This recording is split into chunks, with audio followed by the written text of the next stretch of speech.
Hi, welcome back to another brand new episode of Never As Funny. My name's Patrick O'Connell. Oh, I don't often introduce these with my name, except maybe for the very first one. Maybe I should do that more often, in case you forget. More importantly, though, I would say is the name of my guest. And that name this week, this episode, is Marc Twinn. Who is Marc Twinn?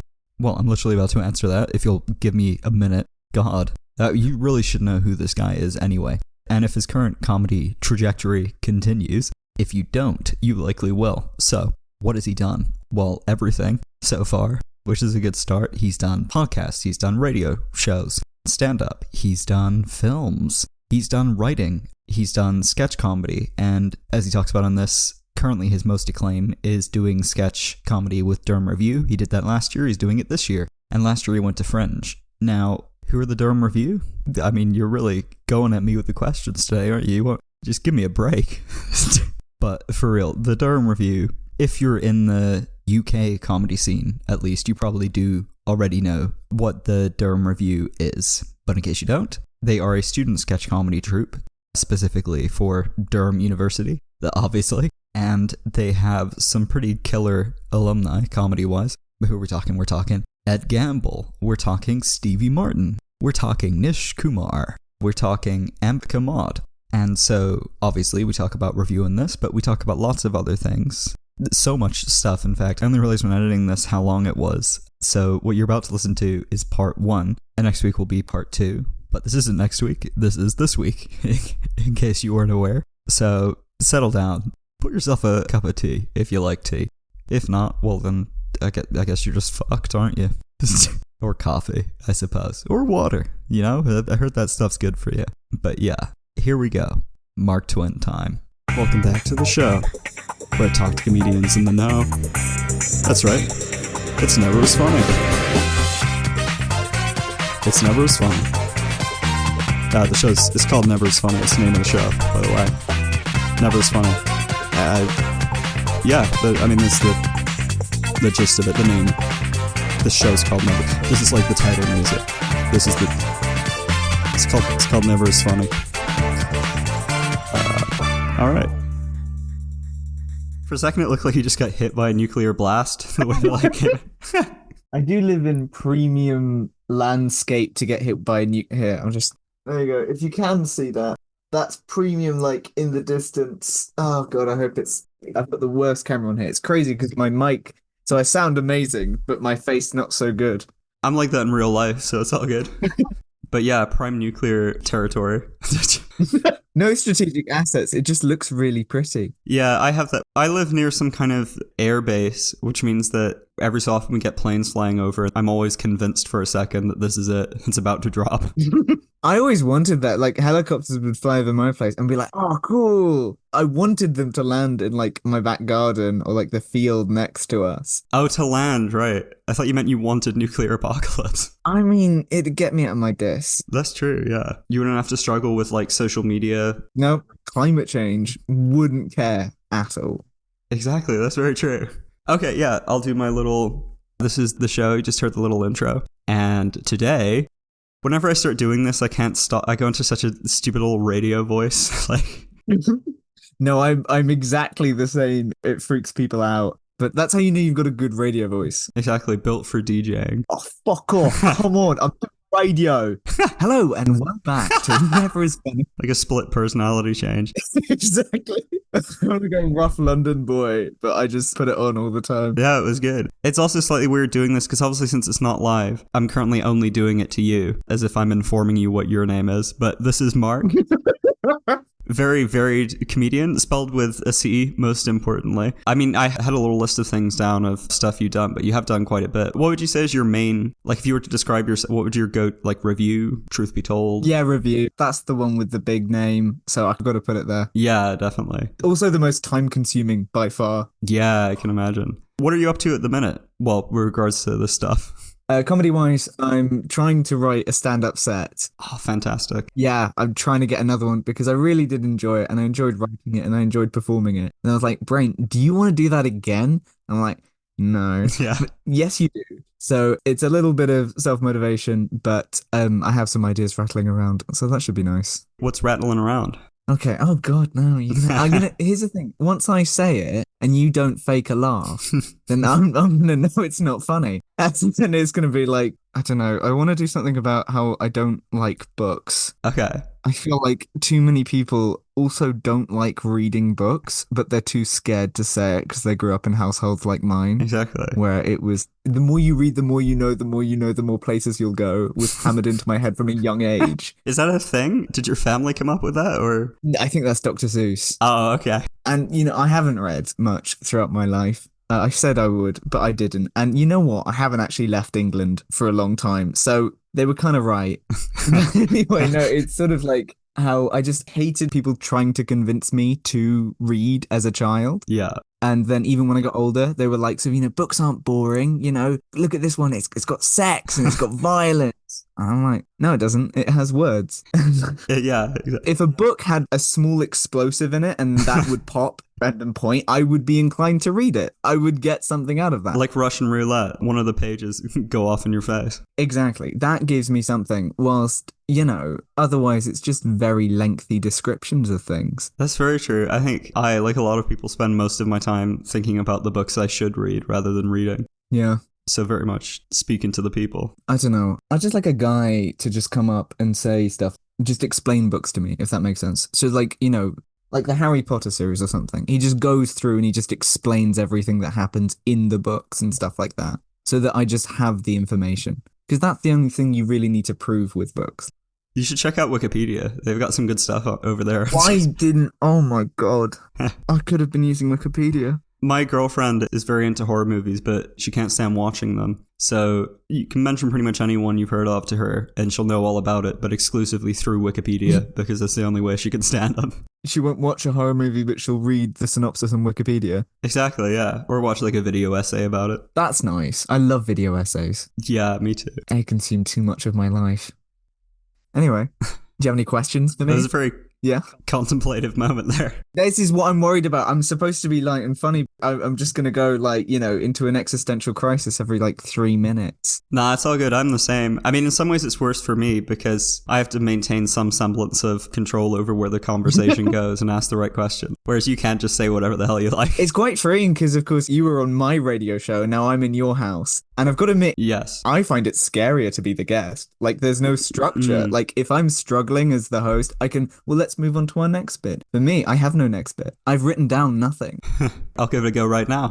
So you mentioned you did stand up before. Was it just once you've done it before so far? Twice. Once in first year. I did nothing in second year regarding stand-up, and then one in third year. Oh, brilliant. Tell us about your first experience. It was to do with my height. I'd written a manifesto for short men called a short manifesto.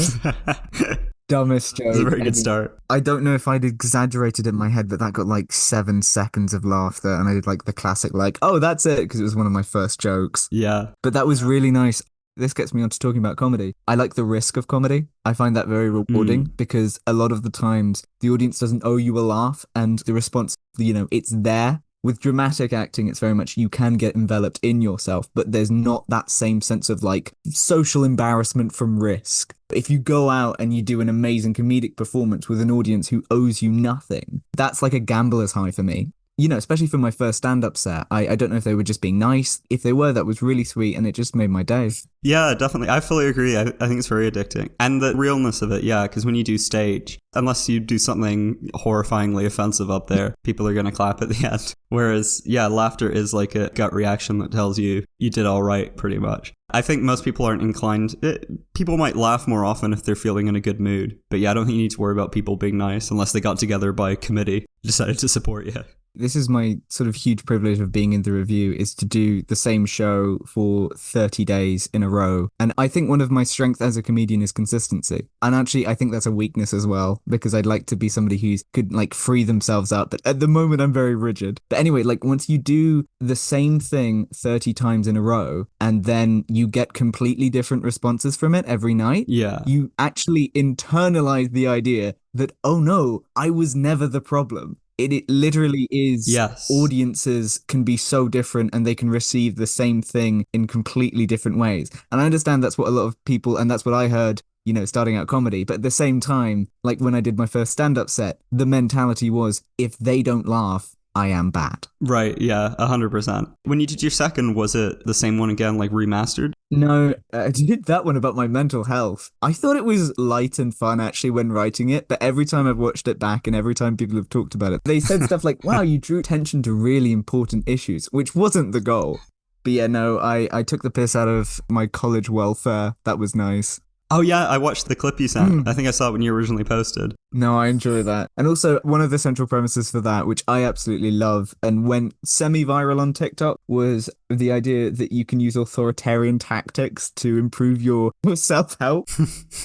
If you want to improve your self-talk, what better way to do than imposing restrictions on your free speech? Or like, you know, this is the part which I posted on TikTok and that did well. I made like a little authoritarian poster of myself. But it was me looking off into the middle distance. There were tanks, planes, agriculture, military. I'm low-key just so proud of the graphic design of the authoritarian poster. And it was lovely. That's fantastic. I am fascinated by your output with that. For truth be told, you made a lot of, which I assume were also on TikTok. I saw them on Instagram Reels. Is that something you use a lot, like to advertise yourself? Not anymore. Again, I've slowed down a bit just because of dissertation. I'm in third year. But yeah, it was really amazing because, truth be told, I'm not sure how much you know about publicity a radio show because it's hard to get that, you know, out there. So yeah, I what was the question?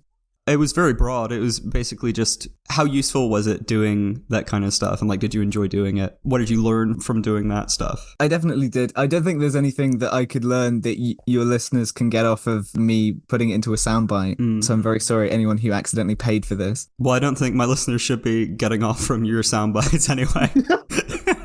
Anyway, I don't know.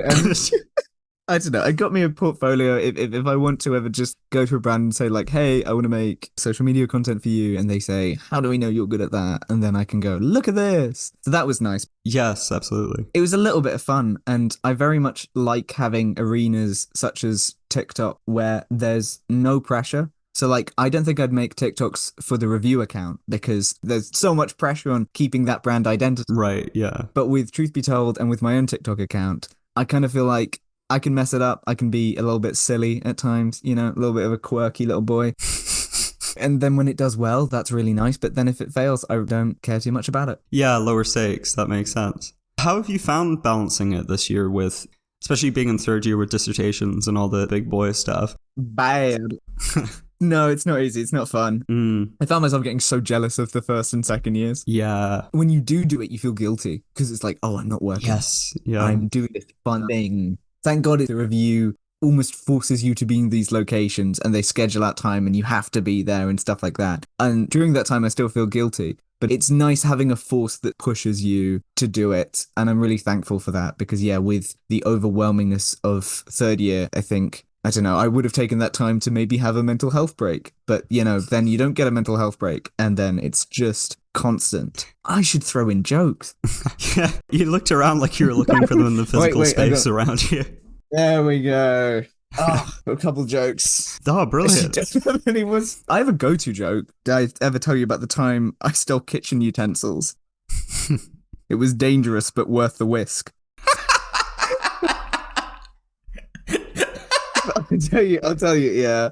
I love puns like that, and I'll tell you what.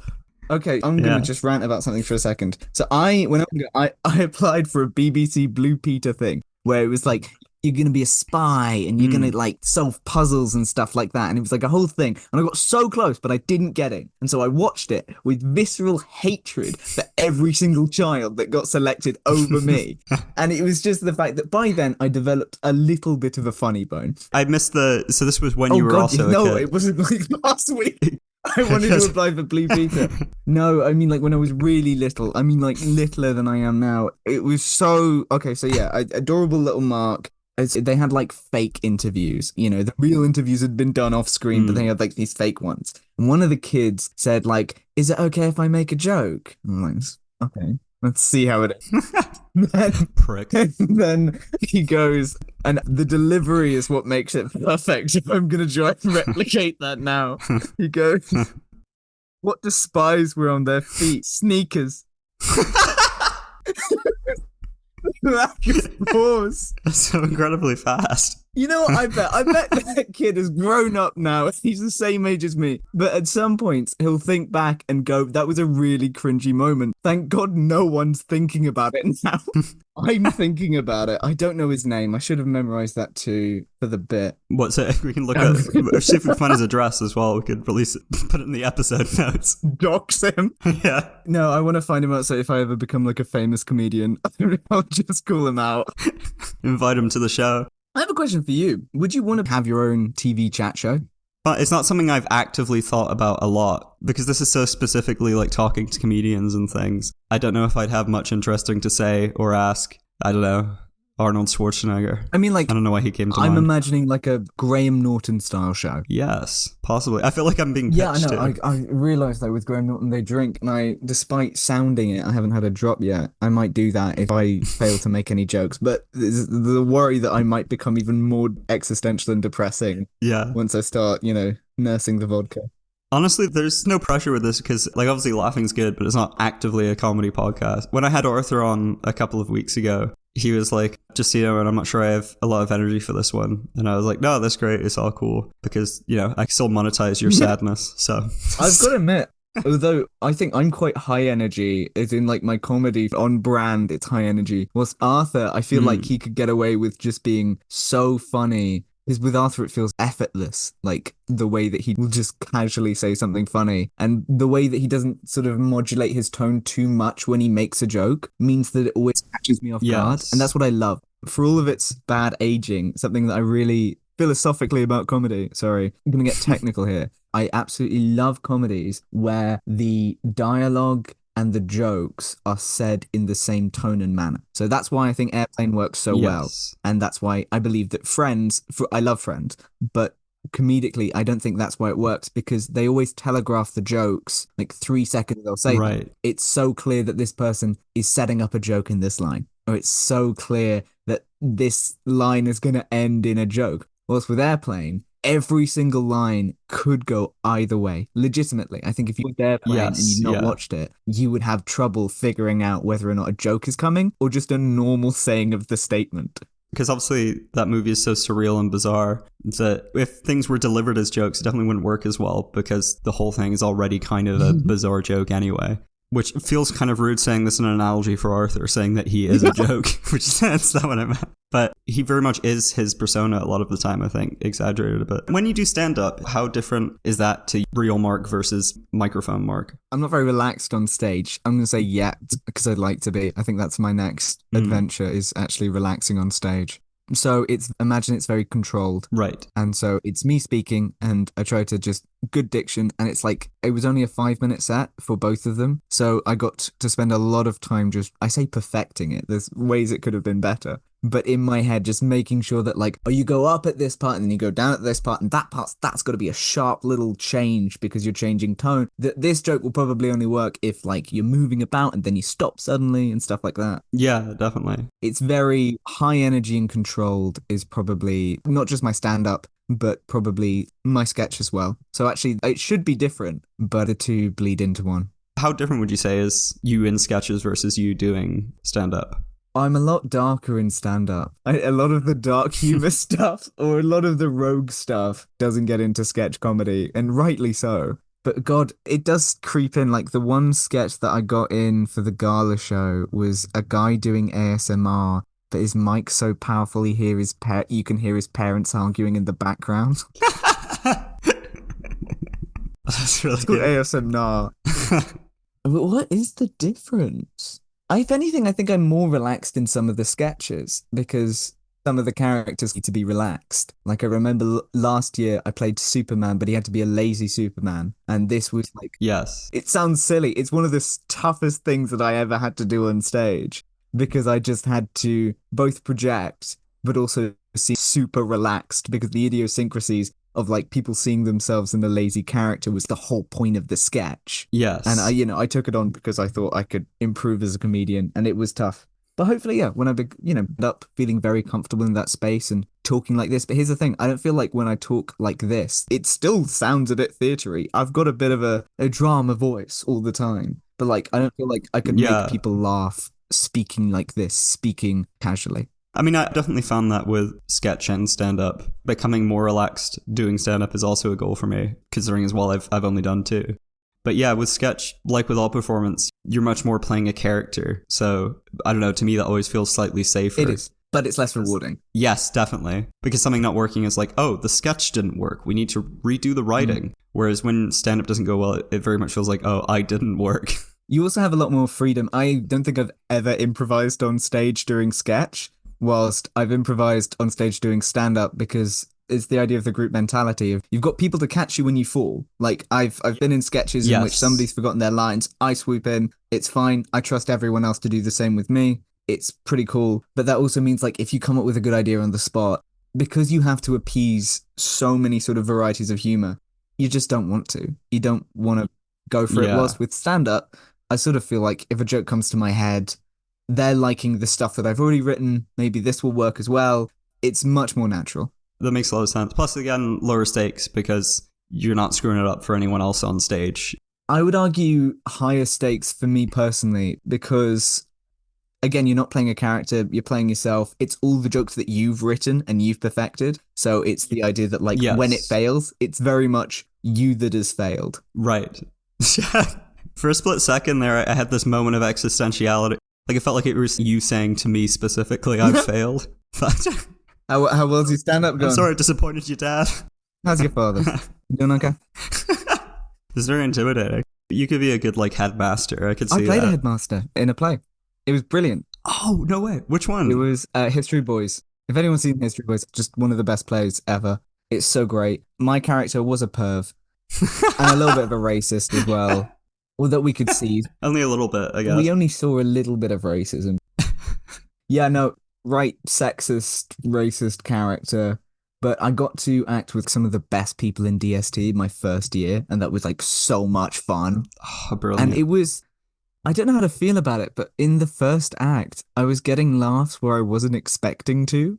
I can kind of get where they were coming from. Like, you can see how some of the lines were a little bit comedic, but it's the idea that I had in my mind, this is strictly, a drama. And then one of the best memories, there was a guy who I'd really respected as an actor, and we had a scene together. I was very lucky. It was a very dramatic scene. I was yelling at him. The whole idea was like, I was tearing into him for the entire scene, and it was tense. It was dramatic. And for one of the nights that we were performing, there are jokes in there, and we were expecting them to laugh at some point. But the audience was like dead. They weren't responding to any of the jokes.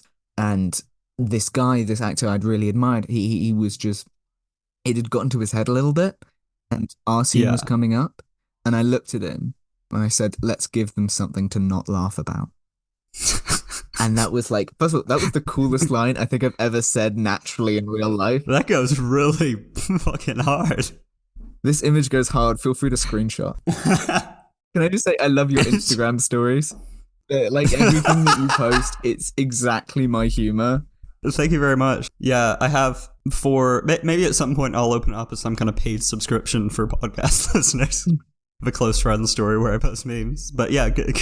You're looking for that money. Yeah. So yeah, no, I played a headmaster. I think I've got that vibe. I think you have the cool, casual, down with the kids vibe, but could also, if you want to, switch to being really ruthless. The listeners don't know is actually I'm sitting backwards on a chair because I'm not like other headmasters. I'm kind of cool. No, not at all. But yeah, I was going to say, speaking of plays and things, we actually, if you remember, met on a play, met on stage. Hogfather. I knew that. No, that's all good. It wasn't a test. But you did fail. Damn! But yeah, on Hogfather, that was a really good time. It's quite possible you suppressed the memory of it because the first time I properly spoke to you, I came up to you when we were waiting outside for an audition, and you were very much like in your own space, which I then broke into because I was auditioning for Keith at the time. I said, hey man, oh, you're in the Durham Revue. Would you mind reading this sketch for me? Oh my god, I do remember that. It was like the male podcast bro. Yes. How life imitates art. It really does. But yeah. Bit of a dead end. Yeah, I was going to say, because that play is, I mean, I suppose it is a comedy, really, isn't it? I think of it as such. And your comedic chops in that one were very much in show. You were a great duo with, who was it that played Death in that? Emmy, that was it.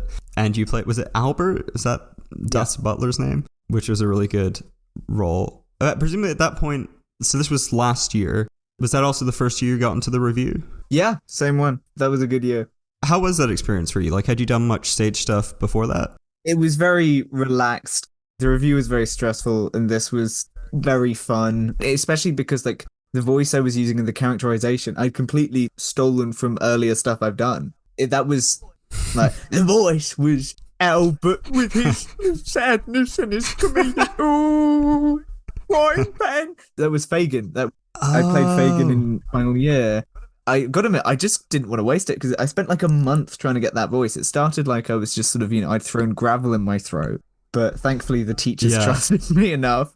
And then by some miracle, I got this, and I had to sing in it as well. Would have liked to sing in Hogfather. That would have been nice. But yeah, no, that was fun. That was light.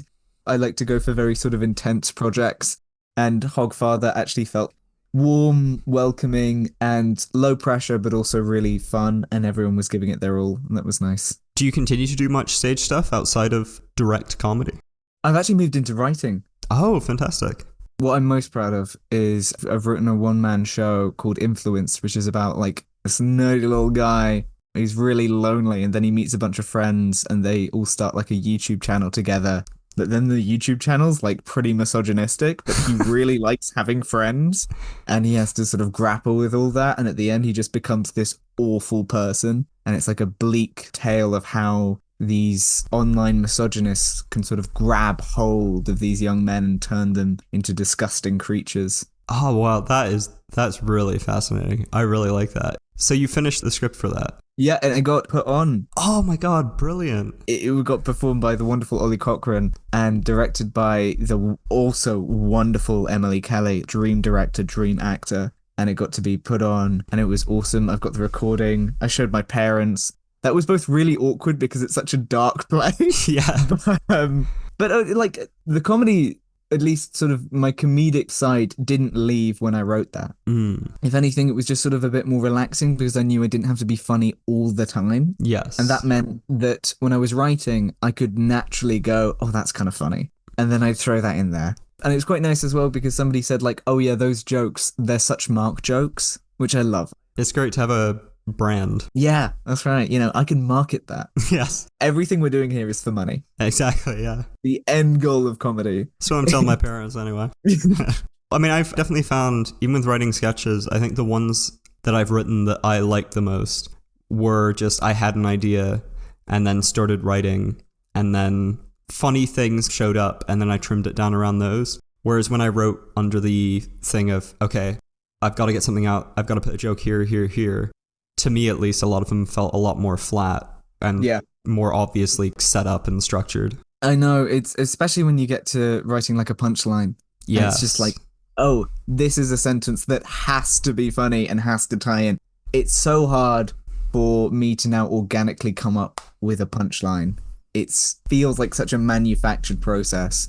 And I think that does come across in some of my writing comedically, which I don't want. I want to fix that immediately. I don't know, stand-up's quite nice about that because it's like you take an idea, expand upon it, but with sketch you have to consider it's a whole different type of structure and it has to be so much more neater. Yes, yeah, definitely. I mean, you must have written a ton because last year I talked to Tansy, also from Revue. Another case of me stating things for the listener, which feels very weird in a one-on-one call with you, in case you've forgotten your co-star. But yeah, we talked about your process of, and I assume you guys still work on a similar process of, I think it was something like each week you had to knock out a certain amount. 3 sketches a week. So yeah, you must have, I don't know how many that is, but a lot. A lot. Not as many as I would have liked. So I think I did keep to that. I think I fell under it a couple times. But when you go back to the folder marked sketches, you're expecting like a mountain. Yeah. And then you go like, well, that one's kind of like a redo of that one. And so I don't know. I feel like I could write more. Yeah. Although I guess, I don't think I've ever met anyone in any creative industry who's satisfied with their output. That sounds about right. Yeah. Do you think that contributed at all to, like you mentioned, getting out of the kind of over-structuredness of setting up punchlines and things? Do you think you kind of developed routine? Yeah, and I've got to get out of that because, we have written most of our sketches, but I still think that we could take on some more. So I'm going to actually, but with the diss and everything, with all the workload, it feels like you've got to do so much Yeah. in your own time. Like, it's so hard to schedule in finding love for something. That is very, very good. That's very, very quotable. But yeah, that's definitely true. I think even if it's something you're doing full time, like I mentioned a couple times before, a close friend of mine, his full-time job now is making content for YouTube. So he doesn't really have, outside of kind of regular life stuff, he doesn't have much things to balance. And yet he is constantly talking about fitting in writing and choosing between the things he wants to do and choosing which is better and feeling like he's wasted time on certain things. It's really, really tricky, I think, to get over those emotional hurdles. See, that's just the stress of, like, I don't see any sort of good situation in the industry because either you're having to force yourself to do it to sort of push through your normal life to get into that realm, or you're in that realm and you have to force yourself to keep there. Yes. Self-discipline would be quite a nice thing. If I could just get that without having to do anything, that'd be quite nice. That would be fantastic. Let me know if you work that out. I just find a book that you read it and then you have now acquired the ability of self-discipline. Well done. Well, exactly. It's because you haven't been reading books. If you had, Oh god, there's a book called The 14 Habits of Highly Effective Teenagers. My brother read that and I didn't. Effective teenagers? Teenager. How do you become an effective teenager? What does that mean? That's a very good question. I have it. It's not 14, it's 7. The 7 habits of highly effective teenagers. Okay, all right. This is It's a bizarre fucking title. They don't put it in as in these are the different chapters. You really have to search for them. I'm not gonna like that. Or by the end of it, it's the 7 habits with the journey you made along the way. Here we go. Habit 1, be proactive. Habit 2, begin with the end in mind. The end of what? I think about that constantly. Yeah, what? But first things first. I mean, that was kind of a cheat. That's sort of just a reverse of the previous one. Yeah, but first things first. But begin with the end in mind. Number 4, always start in the middle. Number 4 is think win-win. Number 5 is seek first to understand, then to be understood. That's quite nice. It is, but Habits. Understand what? Because this is about just being a teenager, isn't it? Yeah, seek to be understood. So you have 2 ears and 1 mouth. So I have to listen to you first. I shouldn't just walk in and say my opinions. I should listen to you, and then I should say my opinions. Nah, I don't like that. It makes it much harder for me as the podcast. I'd much rather just cave in, and I'd like if I never had to ask any questions. I've got to admit, that would make the worst stand-up routine, that I'd have to go through every single person and hear their opinions on my subject matter first. And then, habit 6, synergize. And I never learned what that word meant. And then habit 7, sharpen the saw. What? If you've got 10 hours to cut down a tree, you should use 7 of it to sharpen the blade. Yeah. That's it. There we go. So when I was 16 and severely struggling with my mental health, I really could have used this. If I'd known to synergize and sharpen the saw blade.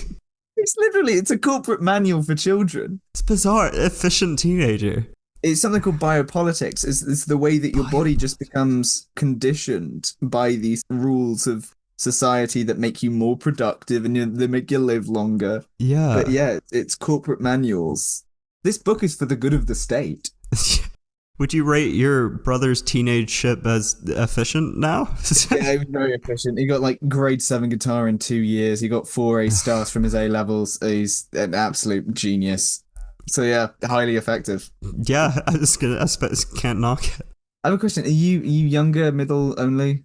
I'm middle, but sort of half. I have a half brother who's much older, and then I have a younger sister.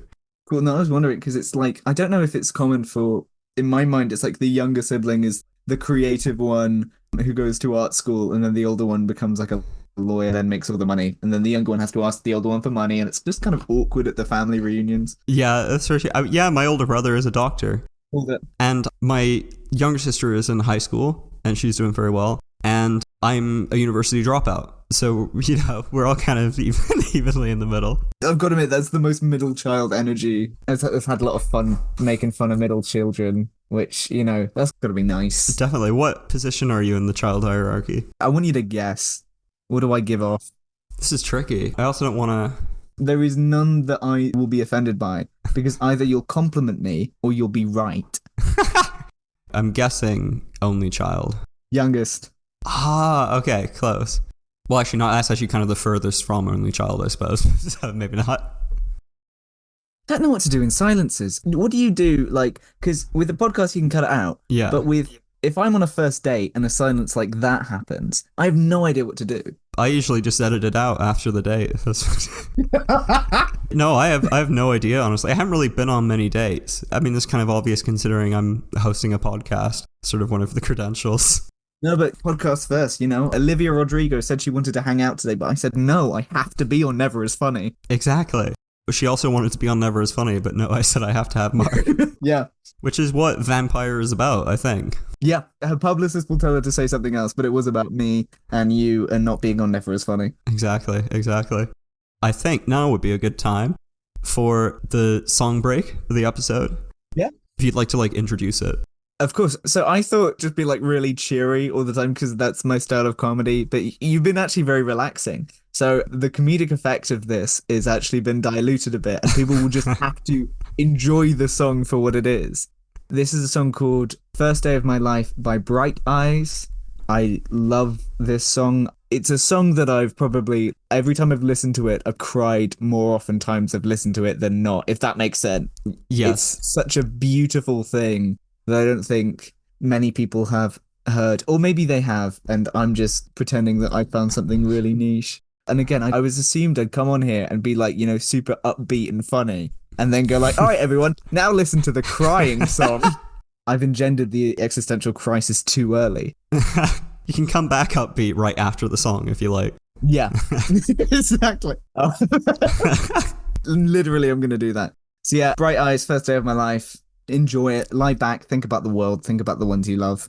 I'm going to make the juxtaposition worse, because I don't know if you know, but for the recent episodes I've been putting up, because I want them available outside of Spotify, currently what I've been doing is reading out the lyrics to each song as a dramatic poem. Wow. Okay, this will work, actually. I'm glad with my song choice. It originally was Pitbull's It Takes Three to Tango. In some ways, that would have been an advantage, because me doing it like it's some kind of poem would have been jarring, whereas this is just a subpar delivery of a beautiful song. You have such a good voice for reading it out. Please, if you ever run out of content ideas, just I did this one time. I was sick and my throat was really ugh, and I thought I've got a really cool deep voice. So I just kind of used a microphone and started saying some cool stuff. And one of it was just me reading out Pitbull lyrics. Type in top 10 Pitbull lyrics of all time and just say them as normally as possible, and you'll get a joy that is rarely found in mankind. That's fantastic. At some point I might have to have you on for just a Pitbull special. Absolutely. But yeah, brilliant. You get him on the show. I'll get him on the show, but I'll make him sit there in silence while we read his songs to him. Anytime he opens his mouth, I'll go shh. Wait a minute. Is that Pitbull right now? Pitbull, please say something. No, he Pitbull, can't. Oh. Stop it. Stop. Pitbull, shut up. Could have muted him. Prick.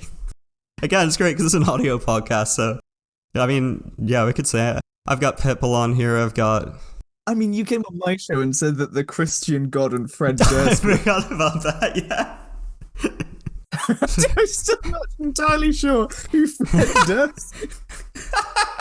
I've heard his name on stuff and pieces of media going through once we recorded that episode, but I never actually, I think he's a child star or something, no? To be honest, I know he's a musician. I know he made is it called new metal? You're asking me. Why? He was in a band called Limp Bizkit. Which, yeah, that's a good summation of him. Anyhow, with Pitbull silenced, you're about to hear something close to First Day of My Life by Bright Eyes. And stay tuned for a really upbeat Mark, not to put pressure on you. Yeah, of course. I'll get that cocaine he offered me.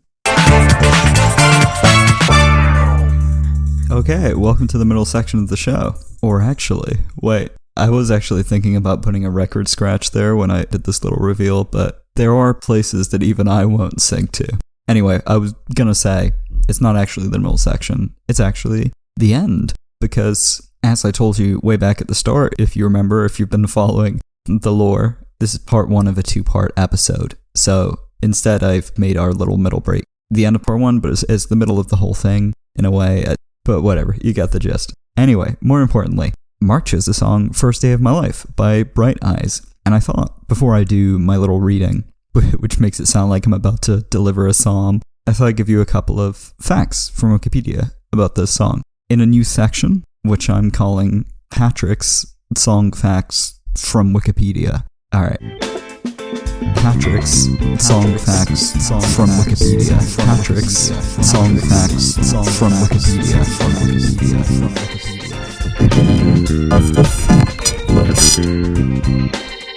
James Corden selected this song as one of his favorites on Radio 4's Desert Island Discs.